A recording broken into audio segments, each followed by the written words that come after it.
Hi everyone, నా స్టైల్లో water melon milk shake juice చాలా టేస్టీగా ఉంటుంది. ఈ విధంగా ఒకసారి ట్రై చేయండి. వాటర్ మిలన్ని మీకు నచ్చిన స్లైసెస్ని కట్ చేసి ఇలా గింజలు లేకుండా తీసి చిన్న చిన్న ముక్కలుగా కట్ చేసుకోవాలి. తర్వాత ఒక జ్యూస్ చేసుకునే మిక్సర్ జార్ తీసుకొని అందులో కట్ చేసి పెట్టుకున్న వాటర్ మిలన్ స్లైసెస్ అన్నీ వేసేసుకొని అందులో మీకు స్వీట్కి సరిపడినంత షుగర్ అయితే వేసుకోండి. నేను 4 to 5 టేబుల్ స్పూన్స్ వరకు వేసాను. ఈ ప్లేస్లో మీరు కావాలంటే షుగర్ సిరప్ అయిన వేసుకోండి, బాగుంటుంది రెండు వేసినా కూడా.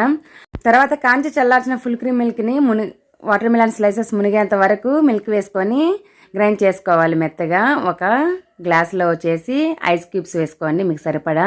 కొద్దిగా పుదీనా ఆకులు వేసుకొని స్పూన్తో తిప్పారంటే ఆకులు అనేది క్రష్ అయ్యి మంచి ఫ్లేవర్ వస్తూ ఉంటుంది జ్యూసు.